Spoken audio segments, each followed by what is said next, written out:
Bueno, bienvenidos a todos a este nuevo encuentro del Ciclo Internacional de Conferencias Jurídicas. Me presento, mi nombre es Cecilia González Ruman, soy actual presidenta de Abogacía Litigante Unida, una de las coorganizaciones, junto con Lumen Gentium de Perú, la Barra Latinoamericana de México, Delegación Perú, y el Ilustre Colegio de Abogados de Sullana, quien va a ser el que va a emitir la certificación internacional de este evento. Hoy nos va a acompañar desde México Constantino Rogelio del Río Pérez. Él es abogado litigante y presidente del Comité Consultivo y Observatorio de Derechos Humanos de México. El tema que nos va a estar presentando es Derecho de la Niñez y Adolescencia, el modelo de Jalisco, México.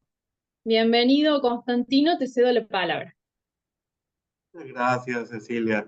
Es un honor y un placer para mí estar aquí con ustedes en este congreso tan interesante al que nos han invitado. Bueno, pues vamos a hablar de lo que es el modelo en Jalisco en el tema de niñas, niños y adolescentes. Este viene a ser un tema muy, muy importante, ya que no estamos hablando de la niñez de futuro o un futuro próximo, sino que realmente estamos hablando de un presente que se está viviendo ahorita y que es un problema que está viviendo no nomás México ni Argentina, sino es un problema universal.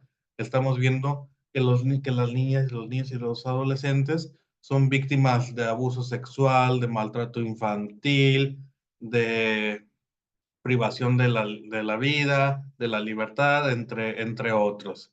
Entonces, Jalisco, para evitar y controlar este tipo de acciones que afectan a nuestra niñez, ha creado todo un modelo y un esquema de protección integral de la niñez. Bien, este se basa en una serie de áreas específicas para la protección de la niñez. En este caso empezamos con la CIPINA, que es el Sistema Integral o la Secretaría Ejecutiva del Sistema Integral de Protección de Niñas, Niños y Adolescentes. Esta dependencia se encarga de crear políticas públicas a nivel estatal para proteger y crear temas de vanguardia, capacitación, entre otros, para las distintas dependencias del Estado. Por ejemplo, la Procuraduría de Protección de Niñas, Niños y Adolescentes. Bien, esta otra que estoy mencionando es otra de las dependencias que se encargan de vigilar y proteger los derechos de las niñas y niños. ¿Esta cómo funciona? En Jalisco tenemos un solo edificio que se llama Ciudad Niñez, que concentra a todas las autoridades en este tema. Tenemos en los primeros pisos lo que es una fiscalía estatal, tenemos una delegación de UNICEF, tenemos una delegación de la ONU, el tema de niñez, tenemos una juez especializada en niñas, niños y adolescentes bajo la tutela del Estado. Es la única juez que hay en Jalisco bajo este tema y es una de las pocas que existen en todo el país, que se encarga únicamente en temas de medidas urgentes de protección, medidas especiales de protección, juicios de pérdida de patria potestad, así como juicios de adopción cuando son niños que han sido institucionalizados. Bien, en este mismo edificio se encuentra un área que hace un programa de restitución de derechos.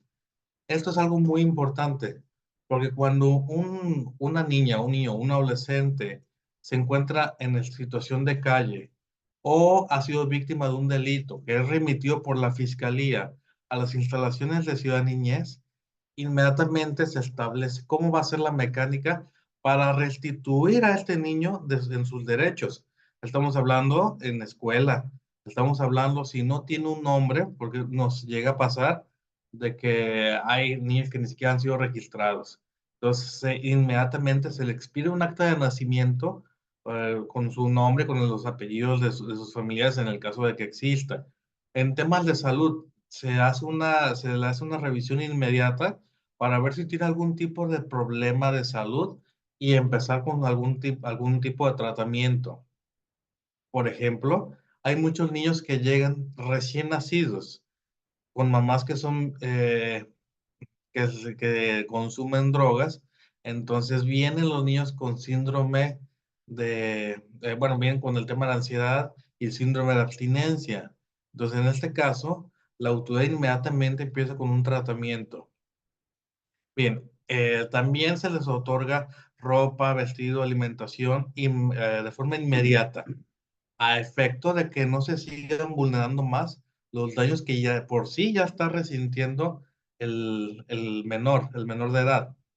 Bien, otro punto también, tiene una área de representación de derechos legales.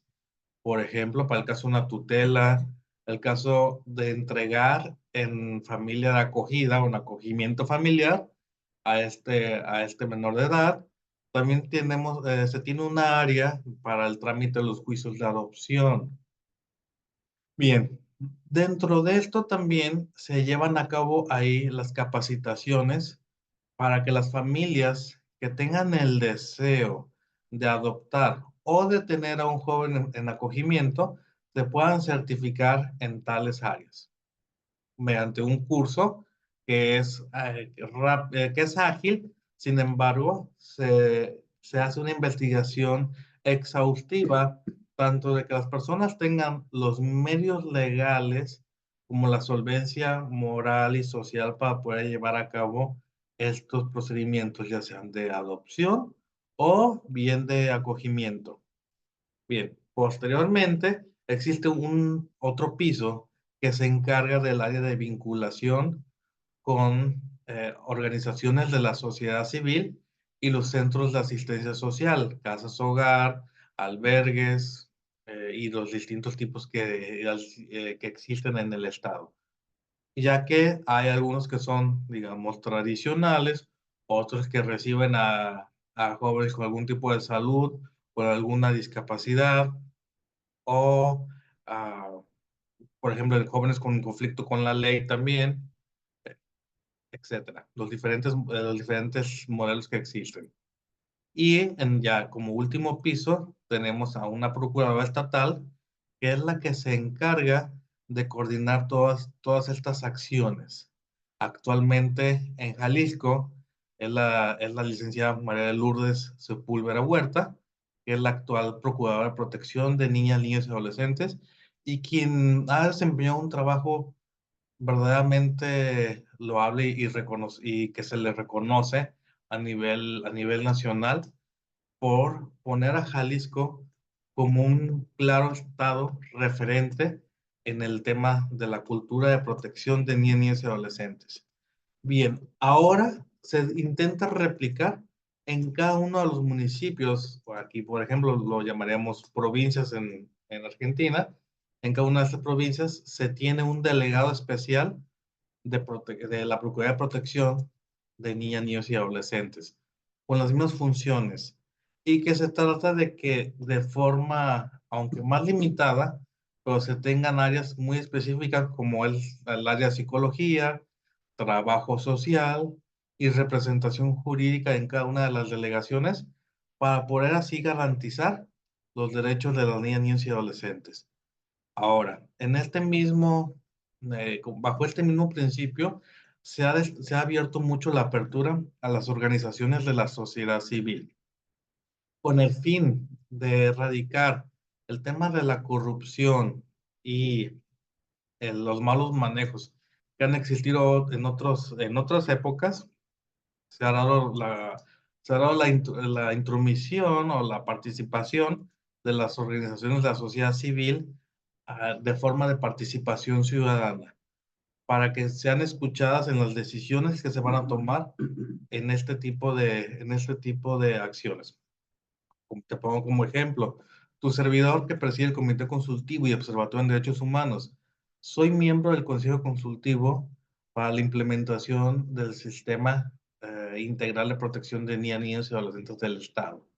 No como parte del gobierno, sino como parte de una organización de la sociedad civil, en la cual tenemos voz y voto para poder participar tanto en propuestas como para determinar si esa propuesta es viable o no es viable mediante este tipo de ejercicios sociales.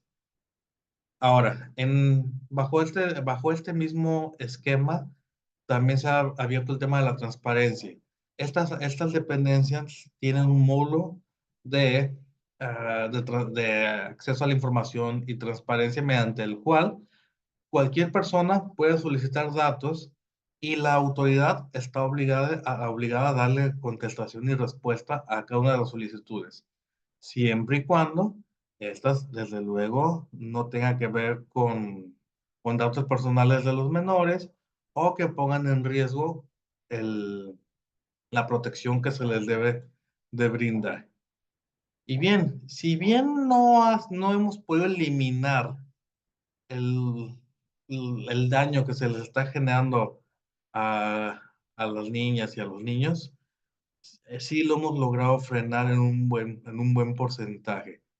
En los últimos años se ha contenido de una forma bastante exitosa, a diferencia de lo que hemos visto en otros estados y en otros países también, en que la violencia infantil ha ido en aumento.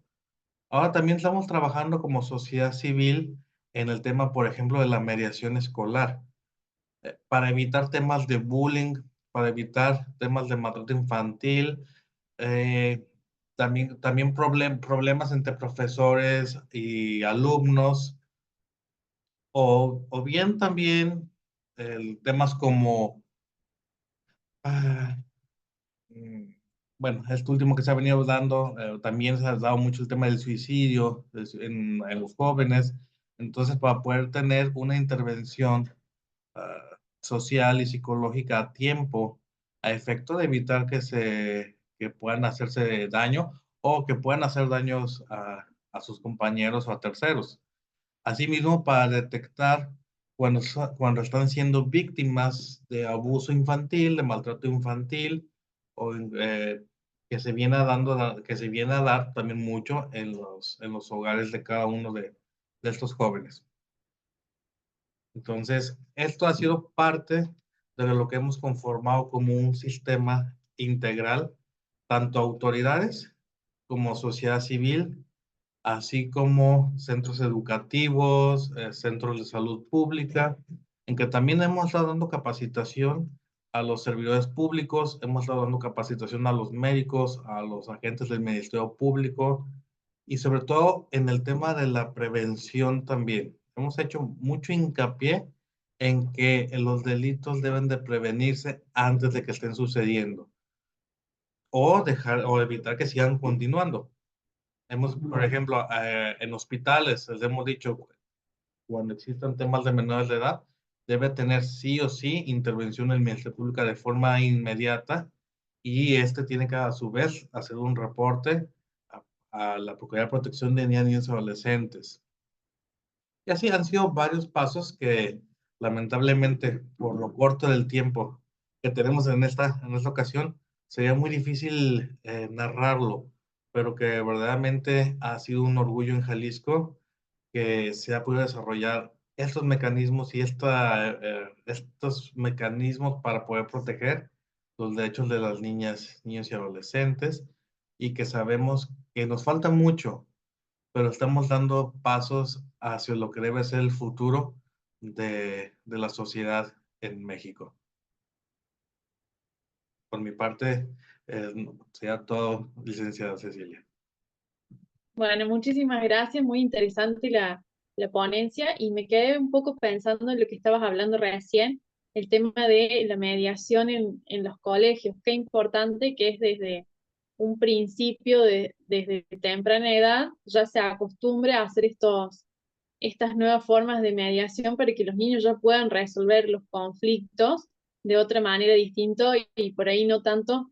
Acá lo que pasa mucho en Argentina, que a lo mejor un niño tiene una conducta mala o genera un conflicto con un compañero y le ponen una sanción o un llamado de atención en el cuaderno de comunicación, y después tiene que ir a lo mejor con los padres al colegio para que le permitan entrar, o por lo menos cuando yo iba a la escuela hace muchos años era así, ¿no? Ahora qué importante estas formas de implementar de maneras distintas. Así es, y sobre todo con estas herramientas podemos llegar a tener una prevención y una detección de lo que esté pasando, porque una cosa es lo que pueda pasar en el colegio, y obviamente se debe de regular y en su momento ver la forma de resolver este conflicto. Pero muchas veces el problema no se está dando en la escuela, sino que es una reacción secundaria de la niña o del niño a actos que están sucediendo en su casa y que puede estar siendo víctima de algún hecho inclusive ilícito, de maltrato, y que lo que está sucediendo en la escuela simplemente es un reflejo de lo que él está viviendo en su casa. Entonces, la mediación escolar no nomás debe de ser para resolver el conflicto que está sucediendo en la escuela, sino para ver qué existe más allá y poder tal vez salvar una vida o tal vez poder lograr que una familia pueda tener la armonía que se está diciendo, o darle terapia, o que podamos sugerirles qué tipo de tratamiento psicológico, o qué está sucediendo, o si necesita un tipo de asistencia jurídica, o asistencia social, o si están pasando por algún mal momento. O sea, todas estas situaciones que pueden dar como origen que el niño actúe de una forma violenta o que haga bullying en su escuela o en contra de sus maestros o que no estudie o simplemente que disminuya su nivel académico. Pero para todo esto se debe de tener docentes capacitados en estos temas y con voluntad de participar. Sí, tal cual, es súper importante esto de las capacitaciones y prepararlo a los docentes para formar luego a los niños. Así que muchas gracias, Constantino, por tu ponencia. Te agradecemos por estar presente en este ciclo internacional. Y ahora le hacemos la presentación del segundo ponente que nos va a estar acompañando acá en el panel, el doctor Ernesto Samuel Rea Cano. Bienvenido, Ernesto. Ernesto nos va a estar hablando hoy de lo que es la locución en el discurso jurídico en el sistema oral de audiencia. Bienvenido y te cedo la palabra, Ernesto. Muchísimas gracias. Buenas noches. Cecilia, ¿cómo están? Gracias por esta oportunidad. A ver, permíteme, creo que hay por ahí una problema de audio. Ok, ya listo, ya quedó. Bueno, pues sí, muchas gracias, Cecilia, y todo el éxito, toda la suerte y bienvenidos a todas las personas que han decidido participar en este ciclo de conferencias. Efectivamente, a mí me toca hablar de algo que aparentemente parece muy sencillo y que lo tenemos controlado todos y todas los que nos dedicamos a la abogacía y principalmente las y los que nos dedicamos a participar en audiencias de carácter oral. Si me permites, yo traigo preparado una presentación, si me permites compartirla. Cecilia, si me autorizan, me gestionan por ahí en el sistema, Sí, que pueda ahora yo. te hago Muchísimas coanfitriona. Compartir. Ahí Muchas está. gracias. Muy amable. Bien. Ok, vamos.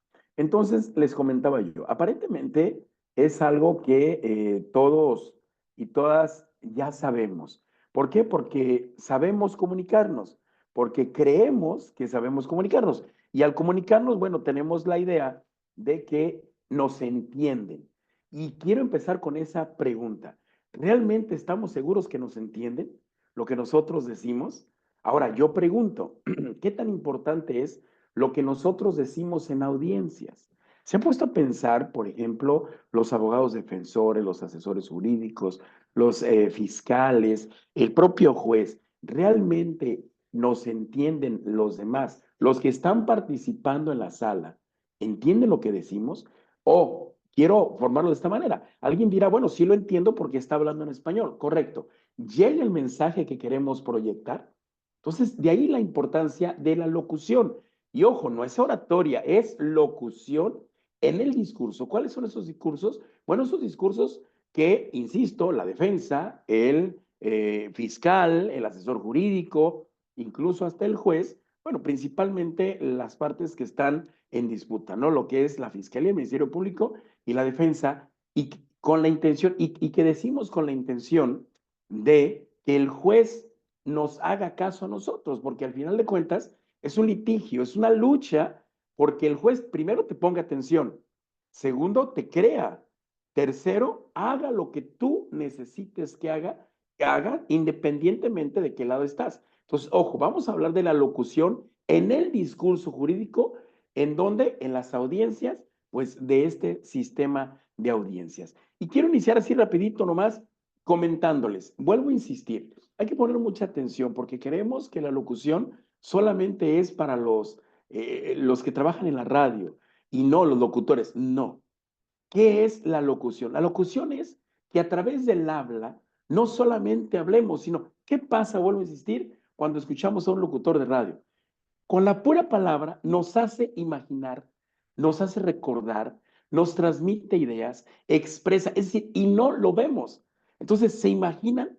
Lo que hace un locutor es esto, imaginar o hacernos imaginar, recordar, transmite, expresa, describe, contagia, hace sentir. ¿Se imaginan si nosotros en audiencia pudiéramos hacer lo mismo con quien queremos que haga lo mismo? Es decir, con quien queremos lograr que se imagine, que recuerde, que sienta, contagiarlo de algún discurso, más bien de lo que nosotros queremos contagiarlo. Y claro que existe una persona ahí en las audiencias que queremos contagiar. ¿A quién es? Al juez.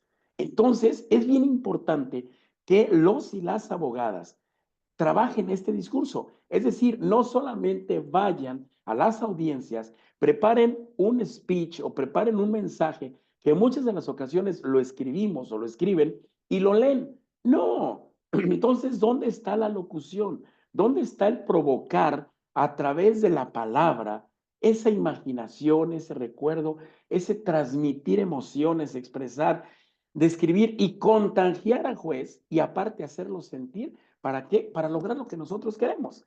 Entonces, por un lado, esa es la locución. Entonces, ¿cómo lograr un discurso que realmente impacte al juez? ¿Cómo hacerlo? Ok, fíjense bien, dice John Searle, existen unidades básicas o, por decirlo de otra manera, unidades mínimas en la comunicación lingüística. Y no me estoy refiriendo al receptor, al transmisor, no, esos son elementos de la comunicación.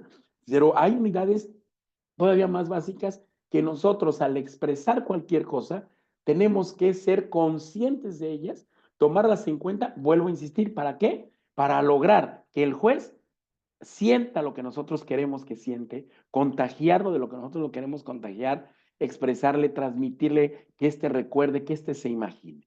Entonces, ¿cuáles son esas cuestiones básicas? Tenemos que ser conscientes de las emisiones, de lo que nosotros decimos. Vuelvo a decir, no solamente es pararse frente al juez, no solamente es pararse en la audiencia, escribir acá en casa o en la oficina lo que tenemos que decir, leerlo y decir, ya, señor juez, ya terminé. No, porque no le estás proyectando nada al juez. Tenemos que ser conscientes de que existen dos tipos de emisiones orales. Todos nosotros cuando emitimos una expresión oral, emitimos o una expresión o una emisión oral constatativa, es decir, que hagamos que la otra persona se imagine si es falsa o verdadera. Por ejemplo, Cecilia, si yo te digo a ti, el cielo es azul, tú, si es de noche, vas a decir, no es azul, es negro. Entonces, esa emisión constatativa, tú vas a decir, es falsa. ¿Por qué? Porque ahorita ya es noche o es de día, etcétera. O está amaneciendo, el sol no es azul, a lo mejor es negro si es de noche, o si es anaranjado, si es día, etcétera. ¿Sí me voy a entender? O si es azul, si es de día. Ahí solamente constatamos, pero ojo, queremos que constate.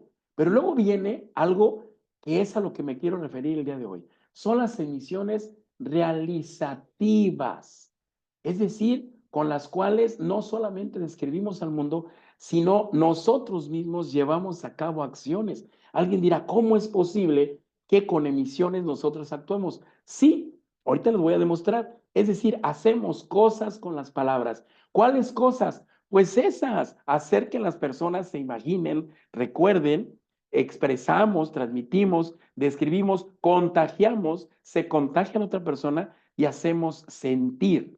Entonces, esa es la importancia de la locución y esa es la importancia de aplicar la locución y de entender cómo funcionan estas emisiones que hacemos de manera oral en una audiencia. Entonces, no se nos olvide, hay emisiones constatativas, solamente son falsas o verdaderas, y hay emisiones realizativas, pero tenemos que estar conscientes de estas.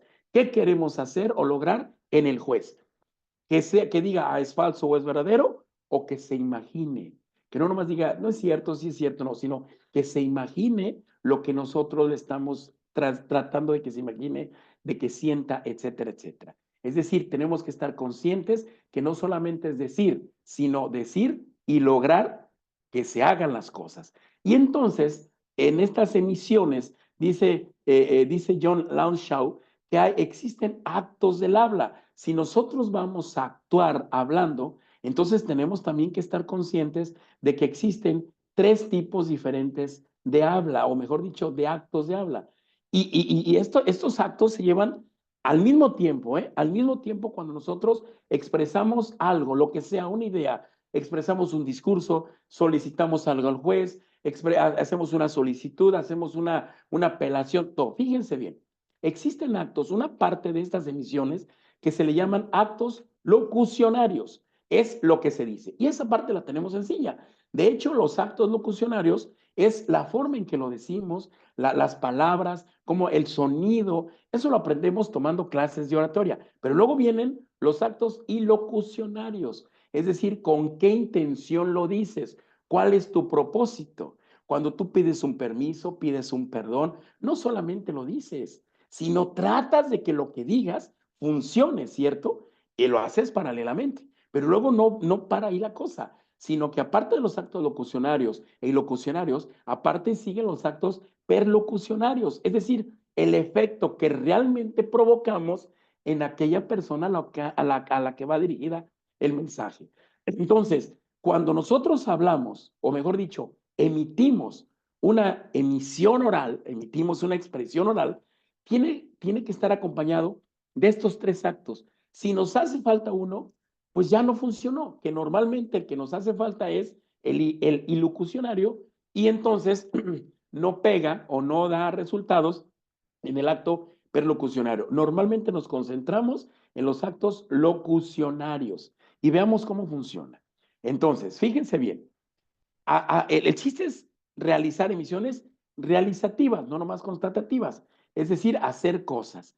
Y entonces, al realizarlas correctamente, vamos a satisfacer las condiciones y si no lo hacemos, va a estar defectuoso aquello. Es decir, cuando nunca han ustedes escuchado que una persona te dice algo y tú dices, pues sí, pero como que no le creo, no se oye sincera, no, es que le hace falta esos otros actos ilocucionarios, si me doy a entender, o el tercer nivel de estos actos. Y entonces tenemos que estar conscientes de que hay reglas que tenemos que respetar. Si no estamos conscientes de ellas, entonces nuestro mensaje, ya sea solicitud, ya sea promesa en el caso de unos alegatos de apertura, ya sea una reflexión en los alegatos de cierre, ya sea en el interrogatorio, ya sea, no va a surtir los efectos que nosotros queramos. ¿Cuántas abogadas y abogados pasan solamente una audiencia pues así, diciendo cosas, pero sin lograr nada, aquello que querían? Y entonces hay reglas y no debe de faltar ninguna regla. Entonces, observen, tenemos que tener un procedimiento convencional con un efecto convencional. Si no existe una regla en una audiencia, entonces, pues no va, ¿para qué sirve emitir una emisión realizativa si no vamos a tener esas bases, digamos, ese protocolo fijado? Y luego, si las personas y las circunstancias no son las apropiadas, si nuestro discurso, el que queremos mandar es para el juez, pero nos concentramos más en el Ministerio Público, en el fiscal, o si a lo mejor nos estamos dirigiendo al juez, pero el mensaje no es para él, es para el imputado o es para la víctima, tenemos que estar conscientes de eso. Y luego aparte hablamos de procedimientos, de forma correcta, donde estén todas las personas y de forma completa. ¿Cuántas veces nos decimos, ay, es que me faltó decir esto, o como que me faltó ponerle más emoción? Entonces, a eso voy. Tenemos que construir el discurso pensando en esto, siendo conscientes de estas reglas. Si faltan reglas de cumplirse, pues los actos ilocucionarios pueden ser nulos o carecer de fuerza, o pueden ser actos insinceros, lo que yo les decía hace un momento. ¿Cuántas ocasiones decimos algo pero sin fuerza y entonces no logramos el cometido, no logramos despertar, no logramos transmitir no logramos convencer. Entonces tenemos que estar conscientes de estos. Existen dos tipos de emisiones realizativas ya, las que son muy ambiguas y necesitamos entonces de otras expresiones para complementarlas, y las que van o utilizamos verbos directamente. Y voy a poner un ejemplo muy sencillo. Cuando vemos un anuncio que dice cierra la puerta o cerrar la puerta, ¿sí? Entonces decimos, ok, eso es algo primario, es una ambigua, bueno, la cierro con seguro, la cierro cuando entre, cuando salga, la cierro correctamente, o cuando la cierro, ¿no? En cambio, cuando decimos siempre cierra la puerta o mantén la puerta cerrada, está muy explícito. Entonces, ¿qué queremos hacer? Si queremos lograr impactar a la otra persona, al juez, necesitamos siempre concentrarnos y utilizar verbos que conviertan nuestras emisiones en emisiones explícitas, que no le haga falta nada. Oiga, señor juez, yo necesito esto y esto otro. Bueno, el juez dijo, la defensa nomás me pidió esto, el Ministerio Público solamente me pidió esto. Y nosotros queremos que el juez sobreentienda lo que nosotros estamos entendiendo. Entonces, si emitimos una emisión, valga la redundancia, realizativa primaria, o sea, que sea ambigua, sin ese apoyo a otros recursos, pues se va a quedar corta. Entonces, es importante escoger y complementar las emisiones con esos verbos que necesitamos para que, pues para que el juez lo entienda. Entonces, recordemos para ir cerrando, hay locucionarios, lo que se dice, y locucionario, la intención que se le pone, hiperlocucionario, el efecto que logramos en otra persona. Por lo tanto, entonces, la parte locucionaria, ok, es el acto fonético, emitir ruidos, si quieres decirlo gritando, si quieres decirlo bajito, si quieres decirlo fuerte, si quieres decirlo suave. El acto fáctico, perdón, que son las palabras que utilizas en el lenguaje. Hay ocasiones en que, híjole, no me salen las palabras. ¿Cómo le digo eso? Tenemos que tener control y conocimiento del lenguaje. Y por último, para que nos salgan bien los actos locucionarios, es el acto rético, es dar sentido a esas palabras, que no las pongamos antes ni después, sino que no solamente conocer las palabras adecuadas, sino también darle esa organización a las palabras, crear las expresiones completas. Pero eso, insisto, eso como que ya lo sabemos los locucionarios. Pero viene luego la intención, ese acto locucionario, ese acto, esas palabras, esas expresiones, esa fonética, esos ruidos al emitir una expresión, tienen que tener fuerza, intención, una finalidad, un propósito. Si yo les digo, hay una serpiente en la alfombra, bueno, hay una serpiente que me cuide, o que vaya y la agarre, o que vayan y la vean, o a lo mejor es una serpiente de felpa, o sea, si yo lo digo sin esa intención, si no soy claro en la finalidad, si no soy claro en el propósito, pues entonces se queda corta. Vean entonces cómo tenemos que ponerle en ese acto ilocucionario, en ese momento, esa fuerza, ese orden, ese énfasis, esa entonación, esa puntualización, verbos. Es decir, ¿para qué? Pues para luego lograr lo que queremos. Y entonces hay tipos de actos. Estos ya son tipos de actos que dependen de la fuerza ilocucionaria. ¿Qué quieres pedir o qué quieres decir? ¿Quieres decir algo? Bueno, ponle la fuerza ilocucionaria para que la otra persona entienda lo que le quieres decir. Pero ¿quieres dar una orden? Entonces ponle la fuerza adecuada para que la otra persona entienda que es una orden. A veces decimos algo y decimos, oye, pero te lo pedí. Ah, yo pensé que nomás me lo estabas afirmando. O a veces decimos, a ver, ¿me preguntas o me lo dices? ¿Por qué? Porque ese acto, esa emisión está carente de esa fuerza ilocucionaria. Y así de igual forma, si queremos que la persona comprenda, sienta, si es declarativo, si es expresivo, por eso el juez, si da una sentencia, pues entonces declara. Si tú eres el jefe, entonces debes de dar una orden, es directiva. Si tú quieres una petición, bueno, puede ser un declarativo o un asertivo. Ahí tenemos que concentrarnos en esa fuerza. Y luego viene, para cerrar la triada de estos actos del habla, que insisto, no es en un orden, no es uno, dos, tres, no, son los tres al mismo tiempo. Los perlocucionarios, que es el efecto, perdón, que queremos causar en la otra persona.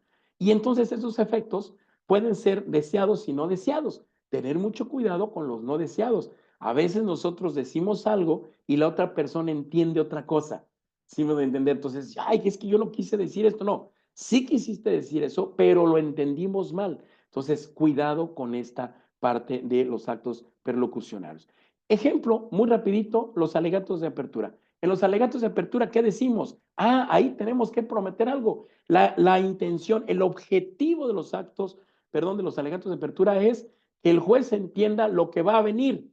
Y entonces nosotros tenemos que prometer. Entonces tenemos que pensar cuáles son todos los actos, los locucionarios, los ilocucionarios, la fuerza que le vamos a dar para prometerle, para que el juez vea que yo le estoy prometiendo algo que sí le voy a cumplir. Después le cumpliré, pero de entrada, el primer objetivo es que el juez se la crea, sienta, imagine, logre captar esa idea que nosotros, de promesa que nosotros le estamos haciendo.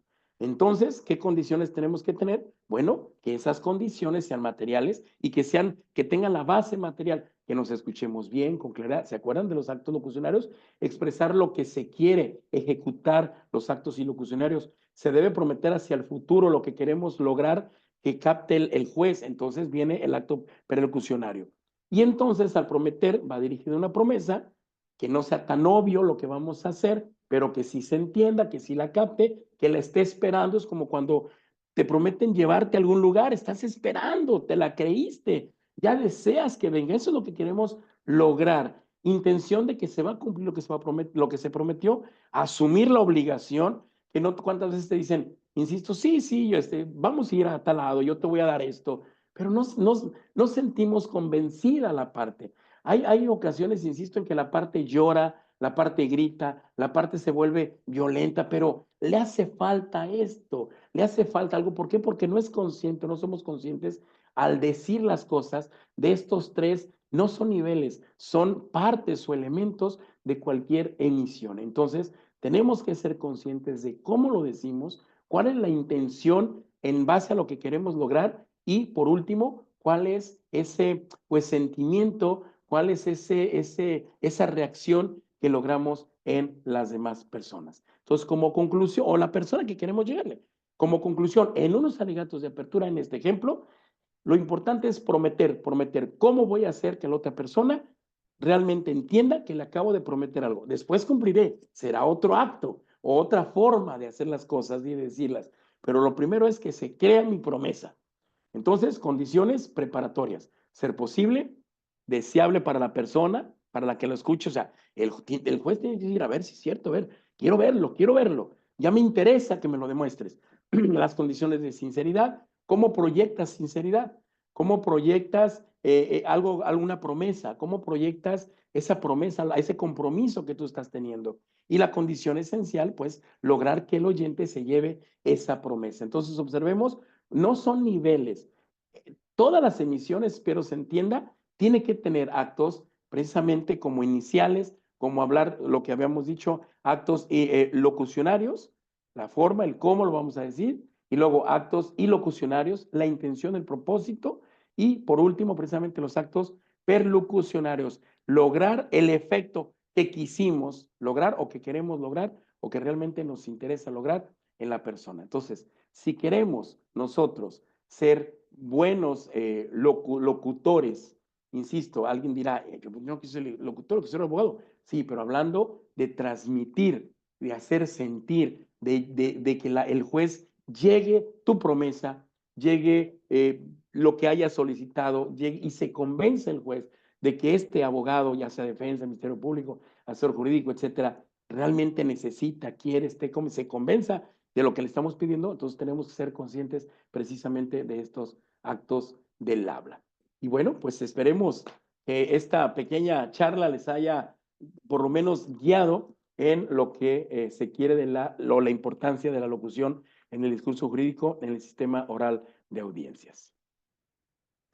Bueno, muchísimas gracias, Ernesto, por la ponencia, por su tiempo, por estar compartiendo acá el conocimiento con todos los colegas que van a estar escuchando esta ponencia. Mil gracias a los dos, tanto Constantino como a Ernesto, y los esperamos nuevamente mañana en otro ciclo de ponencias. Muchas gracias. Que estén muy bien. Hasta luego.